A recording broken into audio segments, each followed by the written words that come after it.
Welcome to this episode of the Million Dollar Mastermind. I'm Larry Weidel, and let's get started. All right, I'm really excited to introduce to you the legendary Aspen ski and cycling coach, Chip Chilson. Hello, Chip. Hey, Larry Weidel. Thank you for having me on your podcast. Yes, It's an sir. honor. Appreciate you taking the time. And, Chip has lived the life, he'd be the envy of most male adults, maybe just adults in general, in terms of being able to live a life on his own terms, out doing things he loves. And the outdoors in the winter, he skis, he coaches skiing, and he's on the mountain. I don't know how many days. We were talking about that at dinner last week, Chip. How many days? It's a big thing out here if you get a 100-day pin. And Right. the mountain is only open from Thanksgiving to usually about the second week or so of April. So it's not an unlimited number of days in there. But how many days do you say you ski on an average year? The answer to that question is about 130 or 135, but you have to understand that, I'm a full-time, ski professional up there too. So I'm trying to glean a living, for family and things like that too. So it's a little unusual, but But it's it's still crazy full to be fun. able to be out on the mountain 130 days a year, and you've done that for what, 10, 20 years or Many, something like that? I'm actually going to get my, I think, 30-year pin this year. And that's just the skiing part of the program, folks. And the big love, and maybe a bigger love for Chip, has been the cycling. And he coaches cycling. He's been all over the United States. He's been on trips, flown over to Europe to spend a week or 2 weeks or whatever, coaching and training people up for events over there. Probably every event you could do pretty much in cycling, Chip has been there.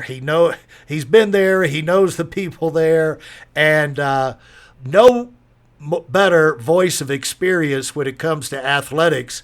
And I thought it'd be interesting just to hear from. He runs one of the most famous cycling camps in the country to kind of kick off the new year in Moab, the cycling year, first or second week of November in Moab, Utah. And he's doing that for 10, 15 years. How many years has it been, Chip? Uh, Running events in Moab probably well over 15 years. So you're outside all year long, and you're dealing with people who come to you. What I want to talk to you about is peak performance.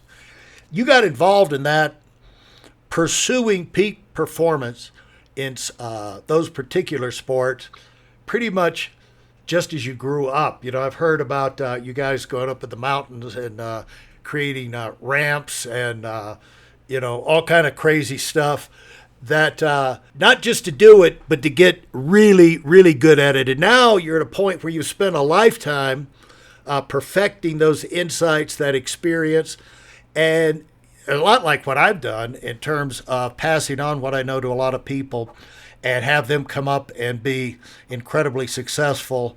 And, if I'm honest, become more successful than me, which is the greatest joy of all. And you've seen that happen in athletics. Maybe not more successful, but you've seen some amazing turnarounds. So talk about how you got going on this life of outdoor activity in sports and competition, and just what many people would think is a dream life and would trade everything for. And we were talking about the other day, that time we were at the restaurant and Representative Paul Ryan came by. He went on to become the speaker, and but what he Great moment. yeah, Well, his main thing, before he went to Washington, he wanted to be Chip Chilson. He wanted that kind of life, but then he got screwed, and his mother got him an internship in Washington, and he never left. But there's a lot of people would love to have this as a dream. They'd be the first choice, and you've had a chance to live it, and have all kind of other experiences to go along with that, but all of that centered around really peak performance and reaching your peak. So how did you've had your own gym, and give people kind of a quick 60-second run up to how you got where you are today. I think it's like, first of all, kudos to you, Larry. I mean, it's Wydell on winning. I mean, I followed your format and your encouragement through the many years. I can't even say enough. And it's the same philosophy. It's basically surrounding yourself with great people. And wherever you are, and whether you're in Chicago on the baseball or football field, being in Aspen as a kid, you deflect to the ski clubs. So, that was our mountains were our playing field, and growing up in and around great athletes at the ski club, and then following around on the hill, and then pursuing, local level races to Europe and international, and then, it goes on from there. So, it's a product of, growing up here is what it is. So, grateful for that many times over. And from and that environment, you're surrounded with people who not only do you want to do things, you're surrounded by people who want to do things. They want to get out. They want to move. They want to learn how to do it, but they want to just see how good they can get. And that's an intriguing subject, isn't it? Exactly. I mean, like Larry Wydell, their blood, these athletes, their blood runs hot, and they're looking for excellence all the time. And, it's a matter of getting yourself on board with them, following their path, taking a step back to watch and learn from them, and then seeing if you can parallel their athletic talent and even surpass them. And that happens sometimes if you're fortunate, if you really study the sport. And the people that you've seen come into town and change their lives, some of the people have come and they've stayed here and they've changed their life. What are some of the things that really stand out to you the most? Well, I just think that lifestyle, quality of life is what brought them into the mountains. Kind of what's going on currently with the world in itself and the whole virus pandemic situation. They want be in a better environment for themselves, for the kids, for their family. They may have some health restrictions. If they get a little bit of a wake-up call, they come here. They found out about my program, and then, it's like going to a doctor, find out exactly where their fitness is at that current time, where their health is, and then give them a prescription for success. So starting out slow, just like we did with you. And you were masterful. You took your time, you listened. It's not easy. You engaged in the program, and, you went through a long periodization to where you got really, really good at it. That's the, small end of the prescription for success. It's a beautiful journey. I've asked you before about when you put together programs for people, if you're going to reach your peak, if you're going to make progress, you've got to be in a program. Is that a good statement? Absolutely. It's not going to happen with a magic pill. It's not going to happen in 3 minutes out of your day. I mean, if you're really serious about this, if you study health and fitness and excellence, a periodization plan, people start with a full year, for a goal that might be 2 or 3 years out. It takes time. It's like life itself. You got to prepare every day with, good planning, meals, nutrition, hydration, your exercise in between. Family is important. It's all carefully dosage, and you have to have a vision that's going to take some time. And you do this in stages. I've always thought that life is a series of projects with deadlines, and that's a lot like it is in racing. You get some goal we're talking cycling now, not skiing, but you get some kind of goal, because I don't know that we can all be ski racers, but I know that there's races, cycling races for just about every kind of person, every age, all over the country. And so once you get into the sport, you start finding out about these competitions like golf. There's all kind of places you can compete in golf. Once you get good, you like to, enter some of these tournaments, and maybe if it's a partnership thing, get a good partner and kind of try and peak your performance where you can go out there and win something.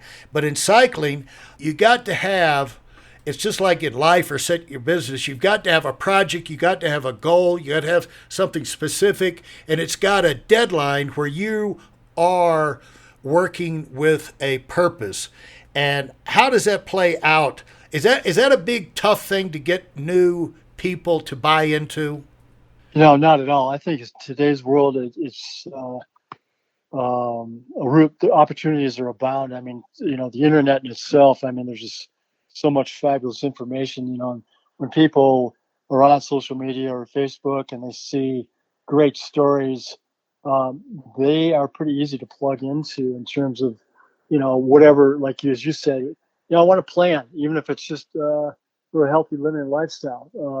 I want to be able to get out and walk better or run better or ride my bike down the bike path. And then from there, if they decide to get into a local cycling event or a charity ride for a great benefit for kids or cancer or whatever it might be, then you can kind of keep building up on their goals. It's fairly beautiful opportunity out there in terms of what's available to us via, just on social media on our phones and computers. How important is that to keep measurements? Yeah, for me personally, it depends on the level of the person. In the beginning, I try to be careful not to overwhelm them with a lot of training data. It's nice to have a piece of matrix like a heart rate monitor. That makes it a little bit more fun, a little bit more viable in terms of learning to understand yourself and your body and simple heart rate zones. So, like anything, start slow and then build from there. And as you see their interests start to build, their excitement build, then you can add a little bit more and more and more. What are some of the things that is it the kind of thing that you learn something new every year that you're doing this thing, that you're training other people? Because usually in a teacher student situation, the teacher's the one who does the bulk of the learning. What do you find yourself continuing to be fascinated with the sports, skiing and cycling? It's incredible. I mean, yeah, all the time, every day, all day. Uh, you have to be really cognizant of your clients as well, because they will research. They'll get right on Google. They'll get right on YouTube, and they'll get right on social media. They will look for great information. So as a coach, I think you have to take a step back and really listen.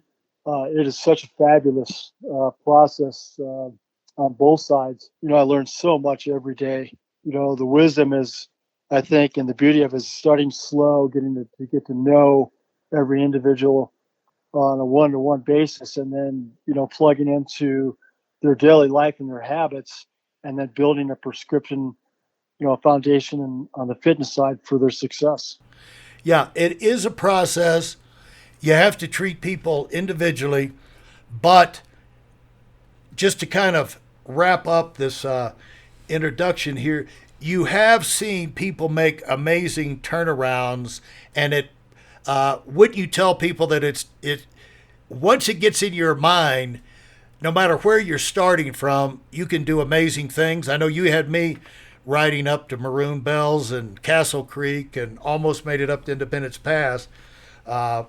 So I guess you've seen some people come from basically their deathbed to really amazing achievements. Without question. I mean, there's so many stories like that. People that came to me and said, I want to learn a little bit more about you, Chip, as a coach, what you're doing. I like your philosophy. What you've done with me. In the basic beginning introduction of meeting the people.